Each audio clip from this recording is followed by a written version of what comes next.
Hi, ladies and gentlemen. We're live on the air, and this is Jim Ziegler, the Alpha Dog, and this is the Dawg Pound.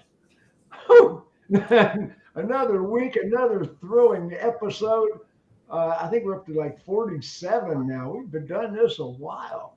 I've got an all-star cast of mischievous instigators here, starting with Jennifer Briggs, one of the most brilliant women in the world, in the universe, in automotive. Hello, Jennifer.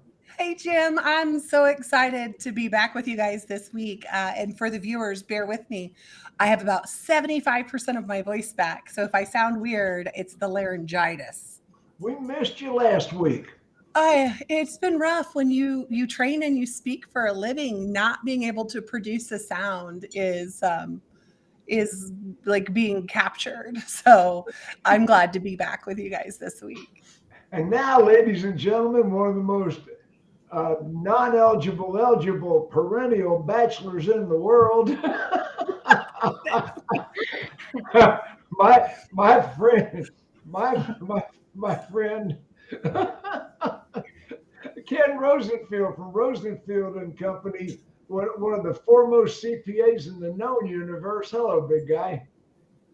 Well, I didn't know I was the most eligible bachelor in the world, but that's Are you Eligible, not? I think he said eligible, I ineligible. guess I'll you're take that off as a the market. compliment. You're off the market, aren't you? I don't know what I am anymore. Oh, Jim, don't do The it. kids would say it's complicated, is what they would say. Thank you, Jennifer. That's why you're the most brilliant woman in the automotive business. Right, I got you. Yeah. A good friend of mine, Ken is the CPA group that handles some of the biggest, most successful dealer groups in the country. This guy is so smart. I mean, he's much smarter than he looks, trust me. Okay. You have a face for radio. Yeah. And from Friendemic, my other good friend, Hannah Lifson. Hello, Hannah. Hey everybody, so excited to be here. Well, we're excited to have you. And direct from who knows where he's from today, the king of reinsurance, my other good friend, Max Zanan. Hello, big guy. Hey, Jim. I think I'm 15 years away from being the most eligible bachelor. 50, that's pretty good. Oh man, I wouldn't even know what It's that. all yours, Max. you know, you know, I'd be afraid to be a bachelor today. I can't leave Debbie. No, you I mean, I'm going to get there, trust me. Oh my God. And the queen of BDC, I mean, the absolute undisputed queen of the realm, my friend Bobbie Herron. Hello. Okay. All of these people have one thing in common.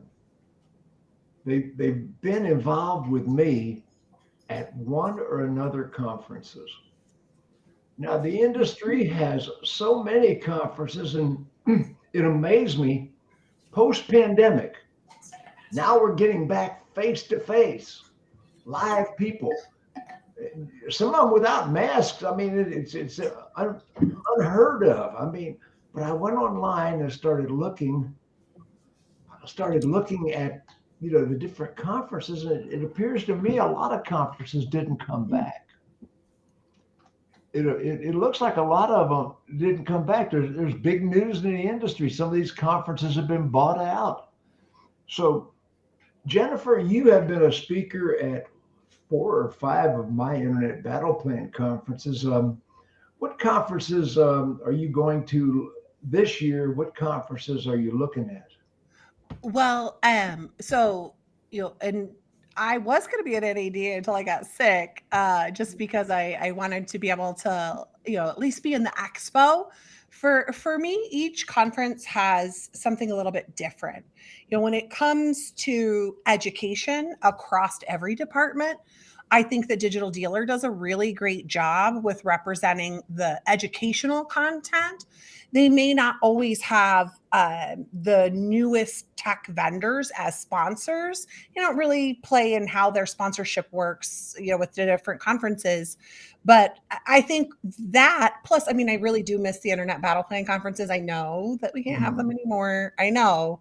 But that was such a smaller event. It gave a better conversation with the speakers and the attendees and the vendor sponsors. So I really miss that. But I will be at Digital Dealer in May.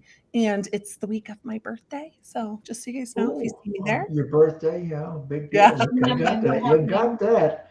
Yeah, I'm speaking of Digital Dealer. Please come. Please come. Of course. Of course. I remember in Tampa how many years ago when you did that 20 things I would do when I bought your dealership session at Digital Dealer to a packed keynote hall.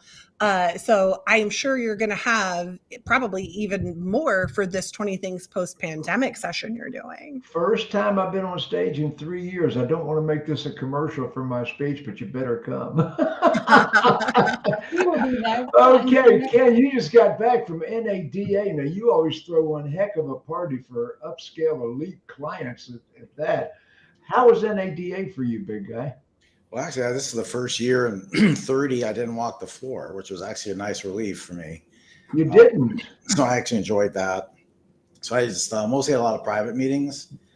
So we spent a lot of time in private meetings outside of the convention center, which actually was extraordinarily productive for us. We had a really good time. But besides the NADA, we got more involved in it was called the National Association of Dealer Council, NADC. Really? Which is mostly attorneys. So it's pretty much law firms that deal just in the automotive space. There's been a lot going on kind of behind the scenes. M&A has been a big thing with merger and acquisitions. It's been very robust. We've worked on a record number of transactions in the last 2 years we ever have. But more so than that, there's still behind the scenes that you don't hear much about is manufacturer relations problems. So warranty reimbursements are a big thing. Territorial rights are getting to be really fought over and hotly contested. If you read automotive news last week, the manufacturer had to pay some serious money to a dealer that they had some encroachment issues. So we're seeing a lot of movement in the lawsuit activity between dealers and manufacturers, more so we've ever worked on. Oh, you're going to see a lot more. And I know that was the theme underlying the convention, but you know, it looked kind of angry when the dealer meetings of all the manufacturers, you know, the manufacturer reps look like the Frankenstein monster running away from the villagers. You know? Well, you know what's missing? You remember, years ago we used to go to all the manufacturer parties. They used to have these crazy, very expensive parties. Well, those are vaporized. You'll see. Oh, I used to love the manufacturer parties. I mean, I would fight to get a ticket to General Motors or Ford. I mean, they're incredible manufacturer parties. So the parties at all the conferences. Hannah, talk about conferences. Now, how many are you going to attend this year? I know you've sponsored my Internet Battle Plan a number of times, and I appreciate it with different companies too. What are you doing this year?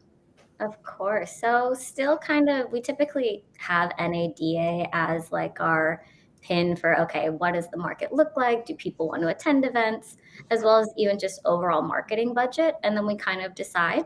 But for us, NADA has been great thus far. It was awesome to be back on the showroom floor and, post-event ROI looks good. So we've already committed to Digital Dealer in the spring.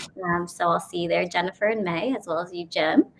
And then we'll also be at Digital Dealer in the fall. And then we're sort of weighing our options with some of the other conferences. Women in Automotive is something I may attend personally. It's one of my favorites. Driving Sales. Is there a Women in Automotive scheduled conference? I saw online and I was looking for it, and they don't have it online. And I know it was just acquired. Right. And I'm trying to figure out, are they going to have a physical conference? They've got a virtual conference coming up June 22nd. Yeah, so far I've only seen the docket for the virtual event, but I wouldn't be surprised if something pops up in the fall or the winter, like they typically have done. Yeah, well, part of that is that June virtual is part of a launch for that to discuss it, and then also at Driving Sales they'll be making a presentation there and in a big announcement. So there's not it's to be determined still on the who, what, where, when, why, but congratulations to Veronica and the team of awesome people who are working with her, alongside her, and as a part of the team to really launch something even greater. If that's possible. Yeah. I'm so excited that she acquired that conference, because she has been such an integral part.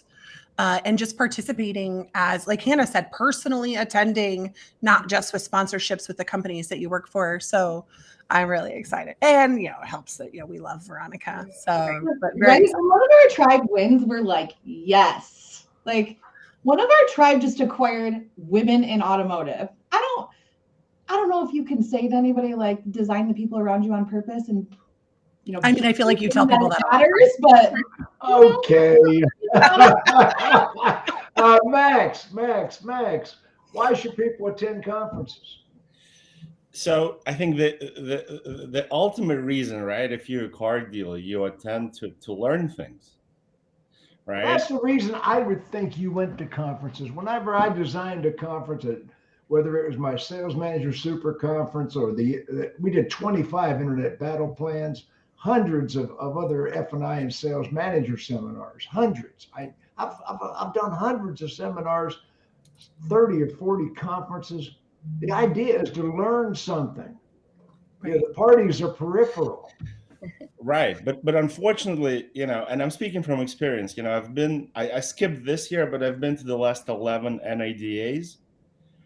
And I have to say, car dealers are a minority at NADA. And I don't even think that one's an educational conference. It's a vendor orgy. It's a vendor that's what it is. We gotta get NADA going on there. I'm gonna start you come into NADA, you walk down Cox Boulevard. That's the thing with conferences that I always loved, like from little to big, though, is that every one of them has a purpose. The littler conferences are more intimate. You have better conversations. A lot of what I learned coming up through what I know now and continue to came from meeting somebody in a session or in the hall and then having a drink with them later, joining them for a cocktail, having really brilliant conversations and forming relationships. The powerful relationships and networking opportunities that I've had that were presented to me all came from conferences. Almost every single one of them. And when people think, oh, that's just hanging out with people, it's not, because when I need an expert in a field who knows the answer to something, I know who to call, and I know that I can trust them based on the conversation that we had and continuing on, versus an educational conference where you still have that same ability. But these big conferences, it's almost impossible to run into somebody 5 times. Let's say that the virtual conferences failed. They did. I mean, it was a good idea, but it didn't work. I mean, no, we can't. So now we're back face to face. Let me go through some of the upcoming conferences. Okay, the first one on the calendar is going to be the Kane Company, Kane 2022. I saw that. Pre-pandemic, that was a fall conference, but it looks now that's going to be a spring. He moved right to the front of the line. David Kane. The Kane 2022 conference. Who has attended that? I have multiple times. I love David Kane's event. Much like Internet Battle Plan, it's a smaller, more intimate event with the vendors in the room. Sometimes they split sessions, but I really do like that. Always joke. David Kane was one of the first trainers I ever worked with at my group that I worked in Detroit. So, always have a special affinity there for David. Does a great event, I think. Okay, jump right out there. So, should they go to that conference? If they've got this is my recommendation. I think David does a good job of selecting presenters and vendors that have a nice ROI for dealers. So if you are looking for the biggest bang for your buck in tools and technologies, I strongly encourage you to attend that conference. Okay, Ken, the AI CPA. Now, I have been the keynote speaker. Thanks to you, mostly. A lot of people don't understand or know about the AI CPA conference. When I spoke in that audience had 500 and 600 people in it. It's the controllers. Can It's you the imagine tech. there's that many boring accountants in one room? Can you Oh, imagine? and they weren't boring. I mean, no, they were swinging from the chandeliers at night. I'm telling you, those people. You know, it was one of those Girls Go Wild videos. You know, just tell me about the AICPA conference. Oh, they hold that once a year. The attendance is down from that. It's not as big as it was anymore. So I'm no longer on that committee, the speaker committee. So maybe if I get reappointed, we'll get you back speaking again. Oh yeah, I know you know a guy, right? That will. Yeah, I know a guy. Yeah, get back on the committee. Eligible, ineligible. Well, see, the thing about AICPA is I was one of the very few, if any, paid speakers they ever had. It's not really something for dealers to go to. It's more like for their CFOs to Right. go to. It's a very high level of accounting and tax. So even a controller probably wouldn't want to go to that, but the CFO of a larger group. So they do attract some of those. So there's a good amount of dealership personnel that go, but it's usually at a much higher accounting level to go to that. How are the parties at that event? I'm just curious.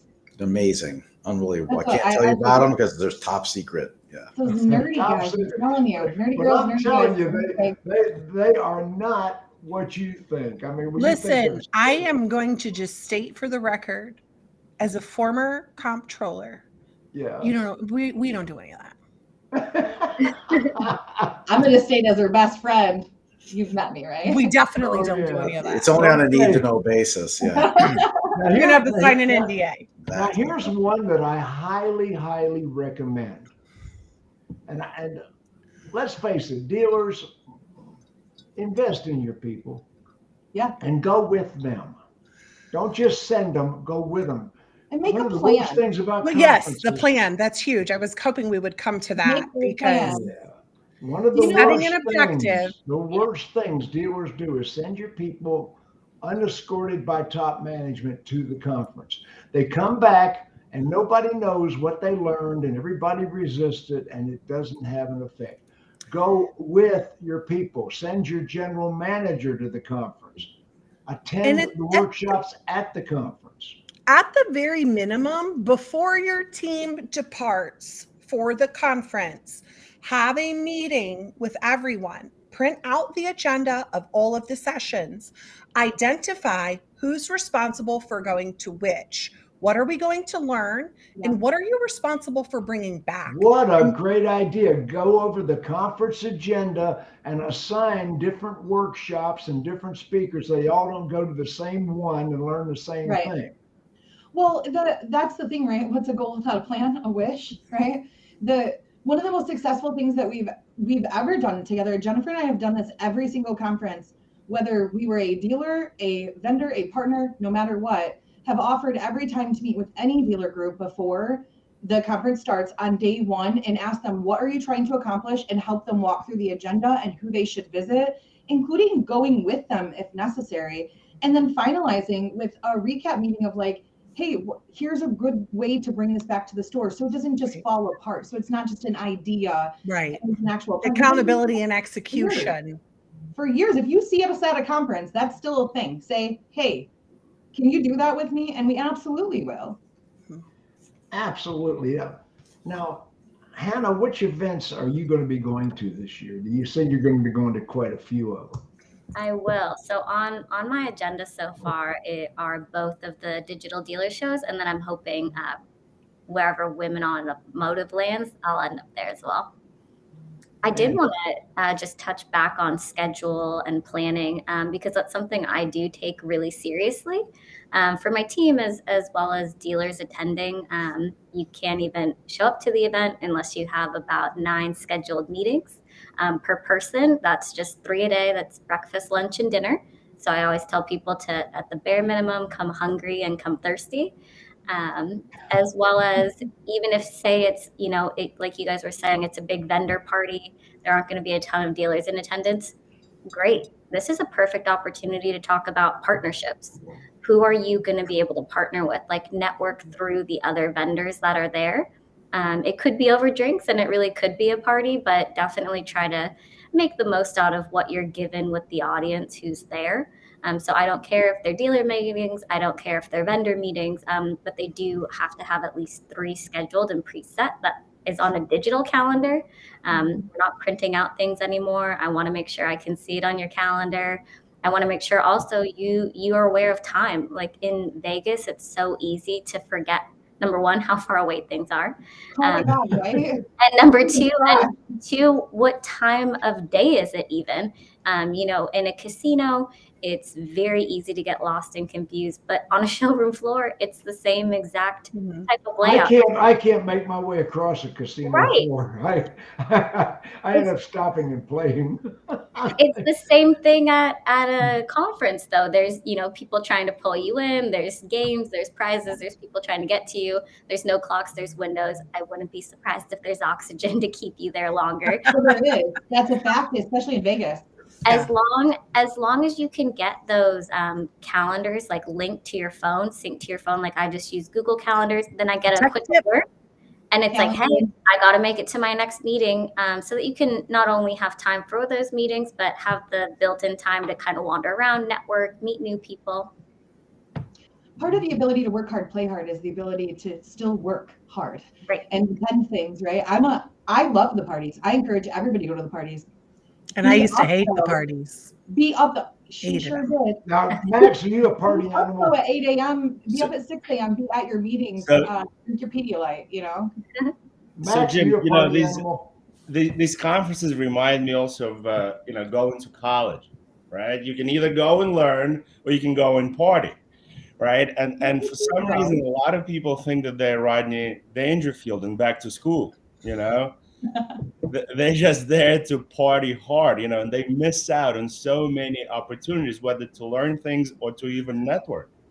You know, I guarantee you, again, going back to NADA, a lot of dealers go there and never, ever step foot inside the convention center, right? They're going to Vegas, you know, they're going to NADA. Well, they went to the OEM. Let me go What more through do you some of want? these. We got a brand new conference. I started to announce this. We got on the side subject, the Ethical F&I Conference. I heard about that one. Now, that has grown really very quickly. It was a bunch of managers that defected from the Bobbitt. Now, this is a subject we've been talking about.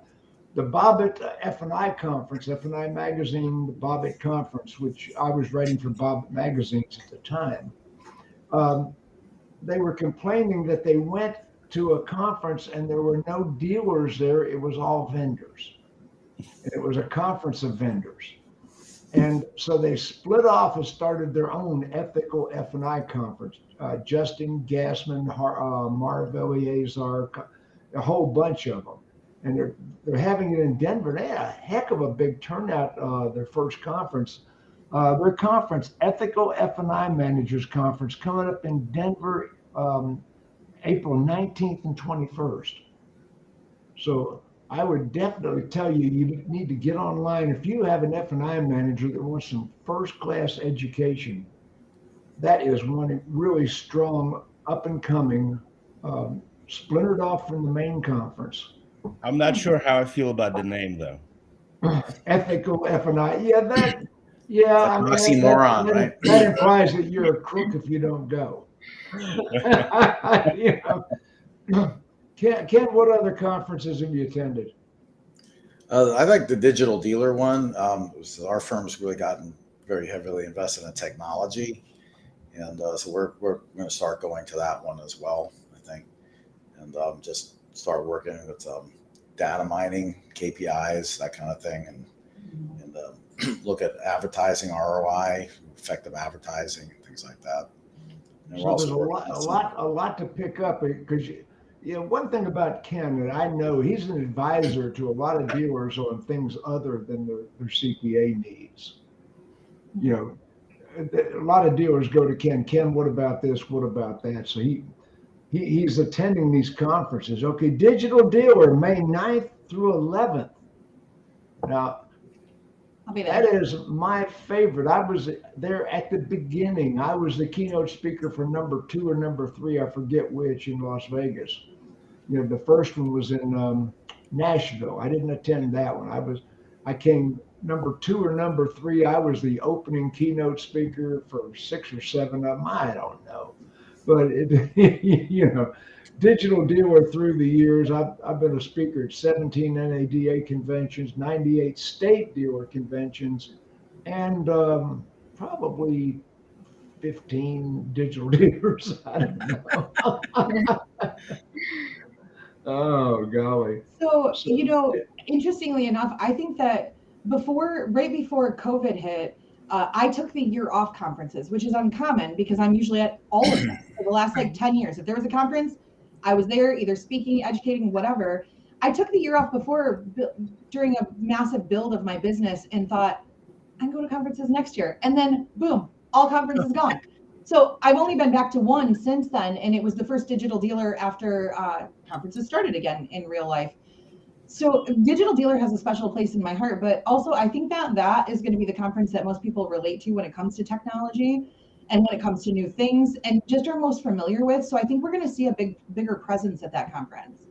Well, I wonder if they will start up because to the comment on the board right there, and there are a couple of conferences that have startup alleys, and Digital Dealer wasn't one previously that did.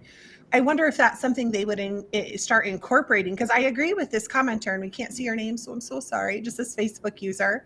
That came out of a private group. That's why. Yeah, the tech is important, and I think those conferences that do highlight in their expo center a startup alley is really important. Brilliant. I would like to see startups. I was just thinking. I'm looking at Jennifer Briggs and Bobbie Herron. When you two were working in dealerships, I met you both at one of my conferences. You were attendees. Yeah, in Detroit. Yeah, we've always really prided ourselves on attending not just automotive conferences. When I say I've attended a lot of conferences, they're not just automotive, and that's where a lot of the knowledge that we bring back and share comes back to. And when we met at yours, Jim, even then, I wasn't familiar yet with Battle Plan. It was my first time attending. And I was really impressed. It was a small group of people that were brilliant. And Jennifer and she's my main chick. We're best friends. That relationship formed. I handpicked the speakers. And, a lot of people paid to be on stage. Yes, but you couldn't get on my stage if you weren't good enough. You couldn't pay me. You made me present TED Talk style 30 times before you let me step on stage. And I had already spoken at 30 I'm exaggerating, massive conferences across the country where if I submitted, they were like, you're in. Matter. Jim's like, listen, come here. This pacing thing you do, this hand thing you do, let's work on that. Great. I mean, but look, he's I'm a professional speaker. And you mentioned conferences. Hannah just mentioned conferences outside the auto industry. I pick up a lot of what I know from National Speakers Association conferences, and I bring it to the car business. Yeah, so, a lot of the tech I use with my clients is not automotive tech, and then I never name it on conversations because I'm not throwing it out there. Well, I'm telling you, if you don't go to any other conference this year, not just because I'm involved and I'm one of the big speakers on the big stage, you need to be there. Not just because of that. No. Yes, you need to go to Digital Dealer. You need to. Okay, moving on. Driving Sales President's Club. Oh, they got a President's Club and a regular one, huh? Okay. Yeah. So I'm not a fan of Jared Hamilton. Don't like him personally, but that's besides the point. Tell me what you think of Driving Sales. So the President's Club event, I'm so honored to have been able to speak there before because it is very difficult to get a speaking spot at President's Club. And actually, I was the very first woman to ever present on used cars at any driving sales event. I recorded that.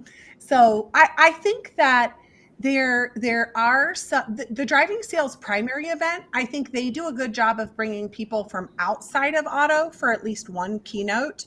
They'll have one keynote speaker who is not auto related, but specific to advertising. I think where Digital Dealer gives us a variety of educational sessions, driving sales honestly feels a lot more focused on advertising than anything else, at least in my opinion. Now, except for But President's Club. President's Club is Now, I've never attended a driving sales. Right? Because I haven't got a personal conflict there. But right. I understand it's a lot of vendors and not as many dealer people. Am I wrong? Well, I will say I haven't attended a driving sales since I've been a dealer, so I can't answer that. As a dealer attending, I saw a lot of other dealers.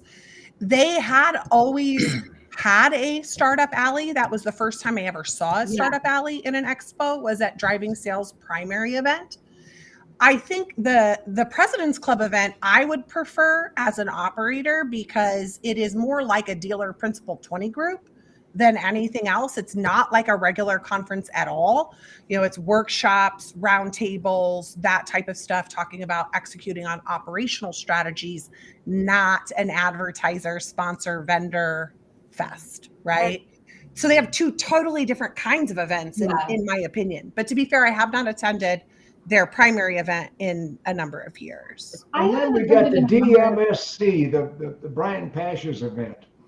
I've never been to that one. Hannah, have you been to that one?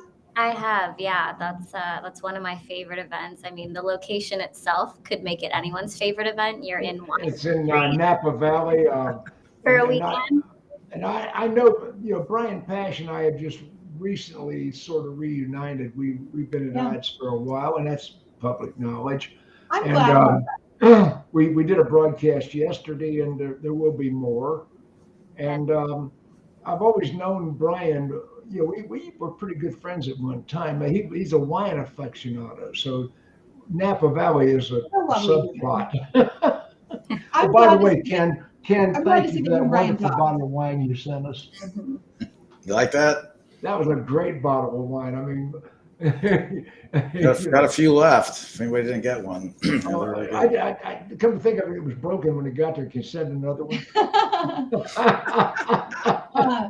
I would say with driving sales, Jennifer's spot on when it comes to driving sales. Now, the first time I ever spoke on a stage in front of a massive audience was at President's Club. That was my first speaking engagement in my professional career that was to a broad audience the way that it was.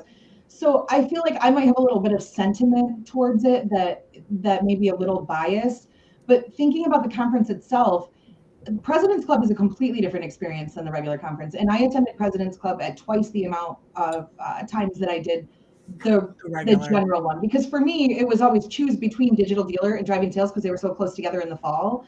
And so they competed to be, and when when Mike Roscoe was running digital dealer, he used to try to step right on top of Jared. So he did. I'll tell you though, as an attendee, digital dealer was more fun when Roscoe owned it.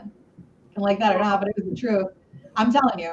But it's a lot more professional now. So there's that too. And I joke and say that, but look, there's nothing wrong with enjoying yourself when you're at a conference, as long as you get up and go to work and attend things and bring back a plan. If I want to go back to DMSC a second. We sort of brushed over what is that called? Digital Marketing Strategies Conference, DMSC, Brian Pash's Napa Valley event. Who's been to that one? I think just Hannah. I was in the first one. Okay, Hannah, you're the expert on it. What goes on there? Oh, well, yeah. First of all, if anyone's looking for a recommendation, I'd give it a 10 out of 10. Again, not just because of the wine that's there for the entire conference, but it's also, Jim, similar to yours, at least in size. He caps it at about 120 people. So it's more boutique-y, it's more niche, but I will say the caliber of people who attend are top tier. It's owners, it's dealer owners of groups. Sometimes, in particular, Lithia is always at that event. So that kind of can give you an idea of who's in attendance from a dealer perspective, as well as it's people that Brian has vetted. On the vendor side, it's people that he truly believes in, that are really helping the cause for all things digital.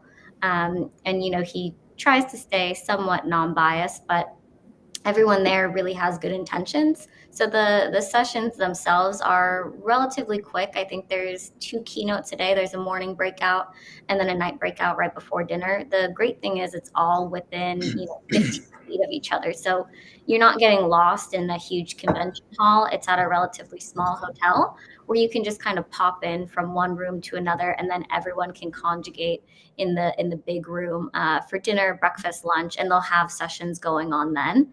It's also nice because I think now he actually requires that a dealer speak with any vendor should they be speaking. So you can always have sort of like the fact check there right on stage. He keeps things really open for him. He passes mics around kind of like you did, Jim, where you want to get the audience engaged. So regardless of you're the attendee or the vendor, you can participate quite a bit. And actually the caveat to it, similar to President's Club, where you have to be only C-level and above, you cannot attend this event unless you are sponsoring it, you are a dealer, or you are straight from the OEM. You cannot just be an attendee. So you kind of have to come with purpose.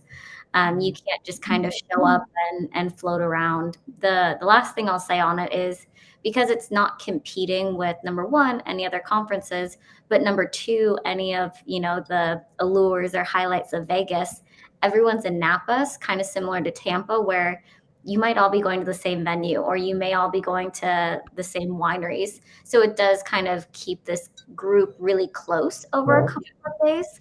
So you're not kind of wandering off or doing separate group things. Everybody really gets a chance to interact with everyone who's attending. One thing that's got me concerned is that all the events, the 4 events in a row in May. Yeah. Now, when I was doing Internet Battle Plan, I always stayed away from the other conferences. My conferences, I know Mike Roscoe, and I know I was involved heavily with Mike Roscoe. He was always trying to be right on top of driving sales, Build up the audience in his mind. Yeah. So another one we're looking at now is the NIADA. Now, Ken, what conferences have you attended that one? Yeah, I've been to that conference as well. Dealers. That's not quite as robust as the NADA. But I was going to bring up 2 way different kind of ideas that have really been had a big impact on our practice. One is automotive shows in different countries. And United States is not the largest car market in the world. So I've been fortunate enough to speak at and attend the largest car market in the world, which is China. And I don't know if you can see this, but you want to talk about emerging technology or not. I'm not sure you can see this. Yeah. Yeah. That's the new electric car of the future. It's called the Byton. It's made in China. Chinese are typically known for their high quality products, but that's a very high. I actually got to test drive one. And to look at it, it's an amazing vehicle. And with the technology, you were a speaker at that conference? The China Automobile, yes, I've been at the China Auto Show and at China Auto Dealers Association meetings as well. And what's interesting there is that these are giant markets. They have dealers there there's a dealer in Beijing that sells 100,000 new vehicles a year. There's not a dealer in America that comes close to that. And it's to see what they do for advertising and how their service departments work and the processes they use for such. I got to go teach those guys the Foursquare. we actually brought them to we had our own conference for China auto dealers in LA. We did it with a host law firm there. And we brought some of the largest dealers from China over here to see what we did. We took them to Lexus in Newport Beach, which is a very large dealership, friends of ours, and also took them to New York City to see some dealerships there. And it's been it's very enlightening how some of the things they do are opposite of ours, and some things they do are more advanced than what we do. They don't have the kind of F&I products that we have. So listening to them and how they would sell F&I products in China, some of them are actually legal in China. So it's just, you have to be real careful what they sell or not sell. But then listening to some of their sales processes for new cars, the competition there is very fierce as well. So it's really interesting. We learned a lot. The English in the UK have different methods of doing things as well. So sometimes when you talk about some of these, to attend one of these international auto shows is enlightening, to see some things we do that's like so far advanced, and other things we do is like they're way ahead in our future. So it's interesting to see that. And I don't know if any of you have attended other auto shows like the New York Auto Show, the LA Auto Show, Chicago Auto Show, other than the local ones or the Detroit Auto Show. Right. They're all different to me. So like I can go to one in LA or the one in New York, and they're totally different experiences with I types have of been a vehicles. keynote speaker for a number of those auto shows. Yes, so It's fascinating just to see how they do things in different markets. Yeah. Yeah. So I picked up a lot just from going to different Well, auto dealer association meetings. Yeah. And I will even say, I've not been to NIADA, but I did go to my first state independent auto dealer association last fall. And it was interesting because always being from the franchise perspective as well. So just even if you can't get the ticket to China or the UK, like Ken is suggesting, sometimes think outside of it, because it was at that independent auto dealer conference in the fall that I found the two coolest pieces of technology I've seen in a long time. really, So get outside of your comfort zone when you're looking at the education or technology that you're trying to I got a acquire. story about the Independent Auto Dealers Association. I only spoke once to that association, and this is probably 93 or 94. It was a long time ago. So, okay, I'm keynote Hannah probably speaker, wasn't around back then. So. and it was Myrtle Beach, Carolina. Okay, it was at Myrtle Beach, not Myrtle Beach, excuse me. What's the resort? Hilton Head. Hilton Head. It was a Hilton Head. So anyway, I'm in Hilton Head, and I did a speech, and I believe I charged them $7,500 plus travel for a 1 hour speech.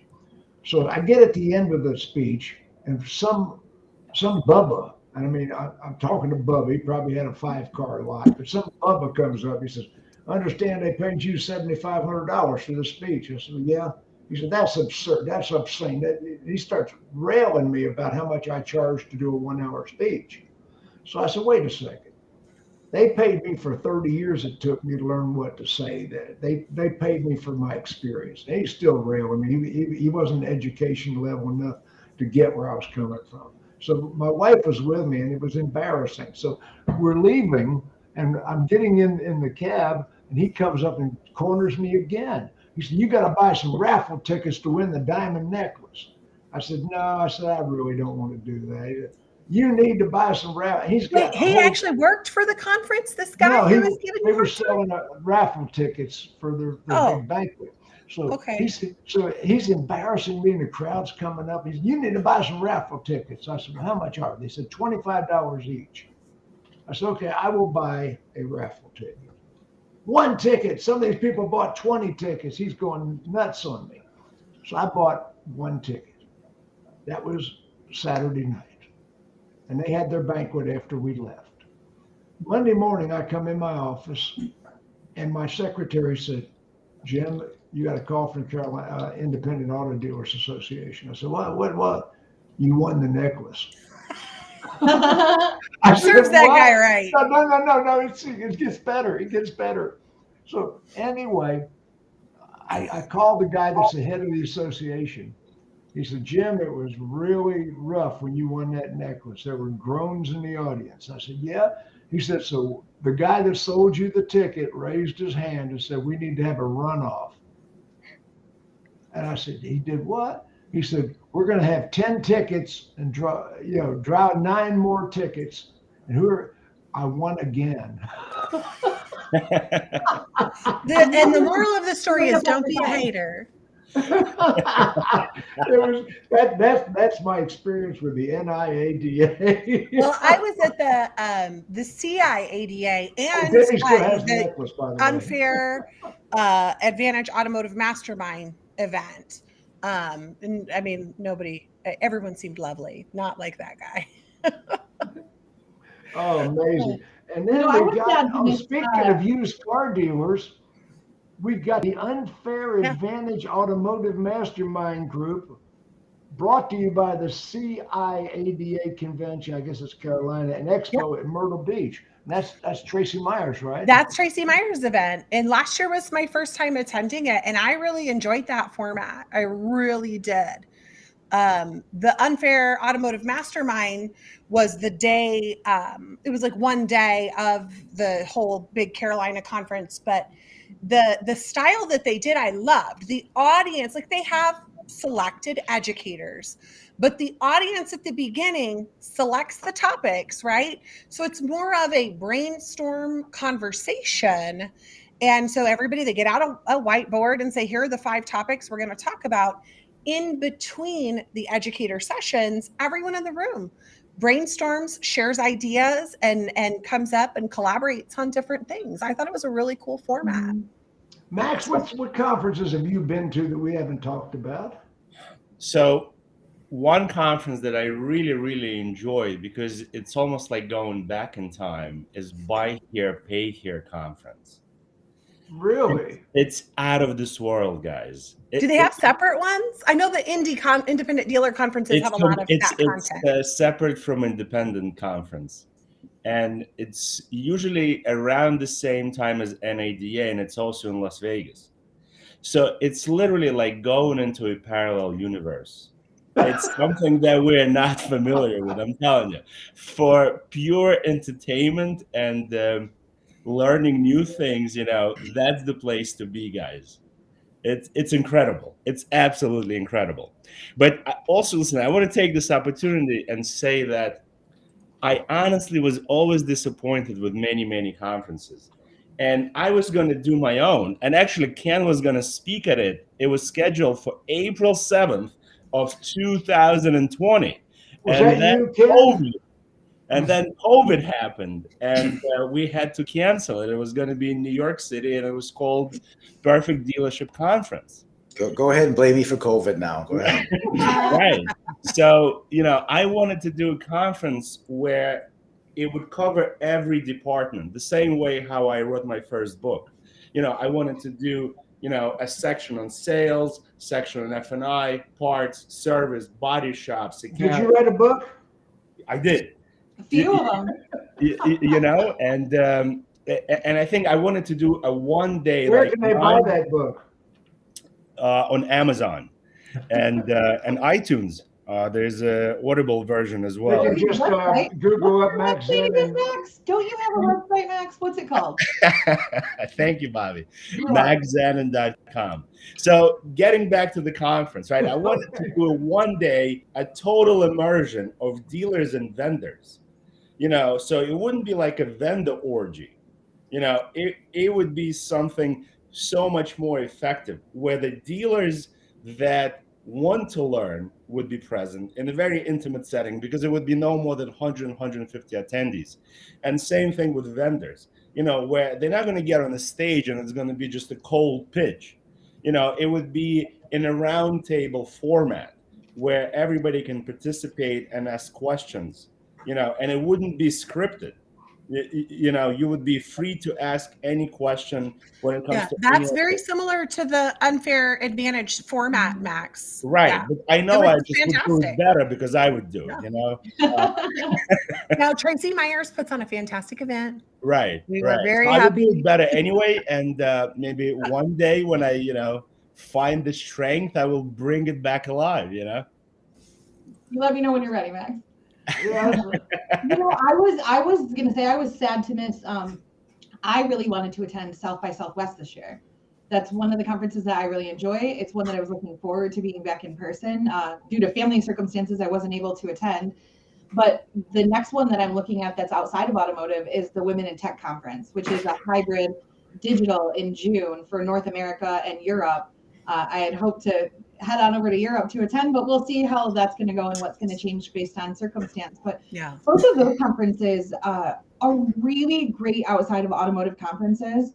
Even MozCon is a good one, but South by Southwest, I think, leads some of the emerging technology that's outside of our industry that really can be easily brought in. And I think that is the right thing for high educated dealers who are ready to be next level progressive, that they should be attending.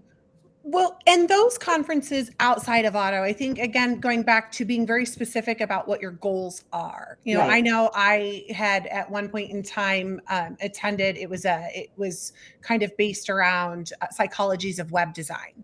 Mm-hmm. And so just a quick one-day show, not automotive related, but about web design in particular, best practices, things like that. So if you're identifying what your role is, then start researching outside. I know a ton of people that go to the consumer technology conference, right? Or Bobbie's mentioning the women in tech. Yeah. So depending upon what your role is, you can really start to search outside of auto only if you're trying to have a competitive advantage against everybody else. Right. Well, notice everybody that a lot of the conferences deal with technology and technology vendors, technology applications, because technology has rapidly changed. And dealers, I'm talking to the dealers' general managers. Hey, pay attention. Okay, pay attention. I'm talking to the dealers and general managers here. The technology you're using is probably obsolete and outdated. Most of it is, yeah. You need to look at the new CRMs. You need to look at the new DMS.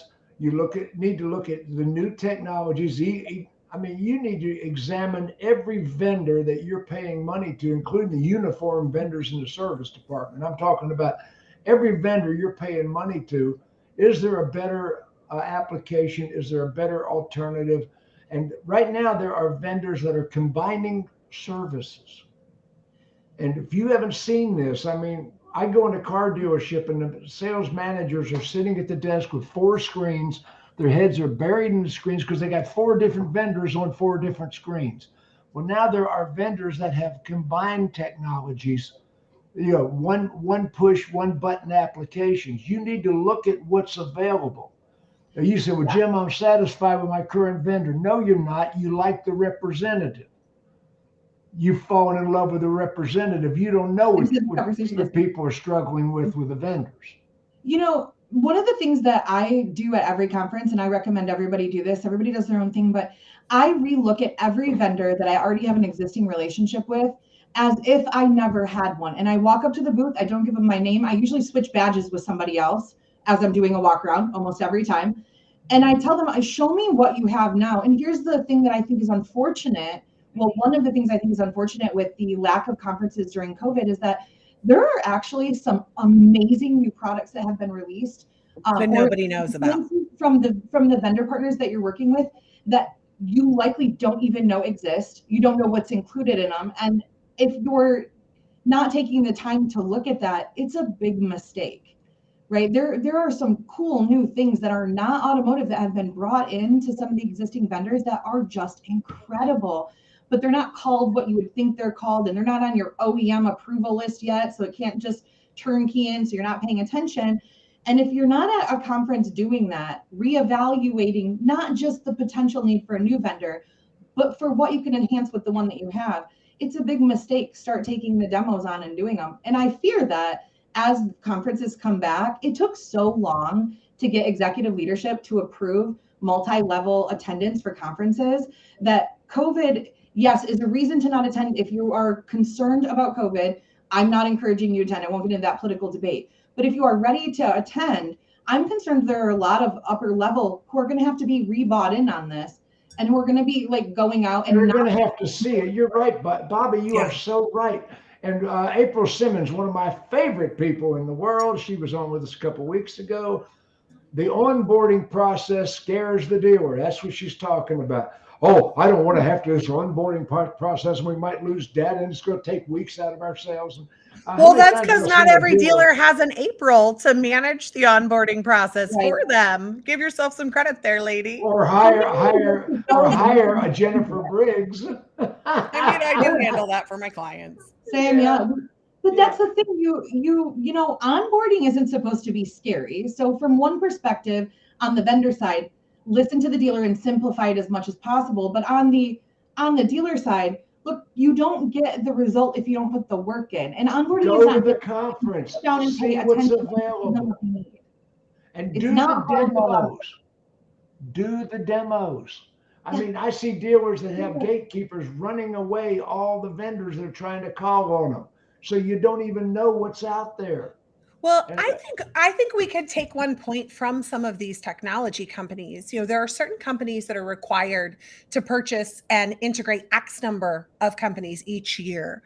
You know, there's a really big player in our industry that I know their quota is 9. They have to buy 9 new technologies and integrate it into their systems each and every year. So if you think about this from our perspective, you know, making sure that you're consistently evaluating tools. And I'm not saying spend every day. I used to designate 1 day per month to stack up demos on all new products. So anybody that was, you know, sending me all these pitches and doing it, so I could just block off that whole day to focus on new technologies that caught my attention. You know, once they got past I always had my gatekeepers say, send me your white paper, send me an email with your information. If it piques Jennifer's interest, she'll reach out to you and schedule a demo. And then I would just stack the whole day with demos. Each month, I made sure I was keeping up on new technology and trends, but it didn't take over my day to day on a regular basis. Yeah. who knows who Dr. Jordan Peterson is? Our I Toyota do. store. Tell me, Max. He's from Canada, and he's a psychologist by education. He's an extraordinarily smart individual. He did an unbelievable 3.5-hour podcast with Joe Rogan. I highly recommend you listen to it. It has nothing to do with automotive, but if you want your people to get a different perspective on everything, you know, whether it's sales, interpersonal relationship, you know, just go on his YouTube. The guy is brilliant. Yeah. So anyway, April Simmons comes back and says dealers need to prioritize their time. It's hard to do. Hire Jennifer. Not wrong. Thanks, April. Not wrong. You gotta love April Simmons. Listen, after April was on the show the last time, she and I actually stayed on for like an hour after, and I taught her some cool stuff in the CRM. So it was really fun. Fantastic. Yeah. Hannah, what other seminars and conferences have you attended? Anything we haven't mentioned? One that sort of sticks out for me actually is Mopar. If you guys are familiar with that one, it's on the service side. It's just for Stellantis dealers, probably as the name gives away. But it actually was really interesting. You guys talk about how dealers need to understand that there has to sort of be a ranking or the getting rid of that ranking system in regards to who goes, whether it's just the dealer principal or the general manager. This is the year I think we can't forget about the service side of things. As technology is growing really quickly on the sales side, it's really booming on the service side. So I would highly recommend, if any dealership can bring multiple people, you also bring your service manager or your service director, because the same level of service that they want from the sales department, and they're going to start being expecting, whether it's virtual test drives or, you know, turn door to sales service, they're going to want to start doing that on the service side as well. So I would. Didn't somebody try to do a whole service conference before the pandemic? Is that one 100% virtual now? Yeah. I haven't seen one. Ken, what do you see? There was one launching. Service departments conferences. I haven't seen one personally. I think that'd be a great idea. I'd like that. Yeah, I know one of the greatest consultants in the service side, Ed Kowalczyk, passed away suddenly about 2 weeks ago. Yeah, I know you were friends. I'm sorry to hear that. He wrote with me at Digital Dealer magazine when I was writing for the magazine the last Sorry to hear time. that. I would like to throw out there that if you're not certain what conferences are happening, it can be hard to figure it out who's having what, especially if you don't know the name of them. Arnold Tijanero, who's a great friend of mine, his website, his Storytailor, I think it's just Storytailor, let me look, storytailor.com, TAILER.com. Arnold has done a great job for years and years of listing every conference that's happening. The conferences submit to him to tell him what's going on. He not only lists what conferences are happening and when, once they're submitted, but also the events that are happening during those conferences. So you definitely want to follow him and take a look there. If you look now, you won't see everything for the year yet because people are still deciding what's going to be live and what's not. Insurance things go out, right? You can't just plan a conference and then change it. There's money involved. But it's a really good resource if you want to take a look. And then from there, you can go research the conference and have these conversations. And the other one is the Bobbitt Agent Summit, which of I'm course going. I'm going. you're going to that. That's the Agent Summit, and that's a pretty big Do Max think you're conference. going? They're going to have how many people in that conference? So it's a small conference. I think between the vendors and the agents, I want to say no more than 500-700 people. 500 or 700, and it's the F&I products, the people they call on dealerships, the vendor conference. Right, exactly. It's the F&I products reinsurance conference all in one. I've spoken at that conference, and I saw you exhibiting at that conference a couple of years ago. Yeah. So that's coming up May 15th through 18th. Yep. And all of this is on Storytailor, Tailer, not Storytailor.com. But Jim, I got to tell you a funny story. One of the best conferences that I've ever attended was the Cosmetics Conference in Italy, right? And you go there and you realize how much attention cosmetics industry pays to packaging and presentation, right? And then you go to a car dealership, right? You go to like a parts department retail store, and there's this one miserable t-shirt, wrinkled, hanging, with no price tag. So my advice for car dealers is to really go out of their comfort zone and see what they can bring back from other industries. I think that's a fact. That's a good tip. Guys, we have been 1 hour into this. I think it's been a great conversation. Very, very non-controversial for a change. Well, because we're sharing educational tips, not debating today. Right. It was completely unacceptable. There was no controversy. As I wrap it up, you need to send your people to a conference and go with them. Decision If you're not makers. learning, you're dying. You're not learning, you're dying. I mean, and post-pandemic, everything changed. That nobody's doing business the way they did a year ago. So everybody pay attention to that. I'll see y'all later. Hey, thank you for being here, guys. Ken, Hi, guys. Hannah, thank you. Dawg Pounders. Thank Everybody you. wave by. Ken, wave by. Ken, wave by.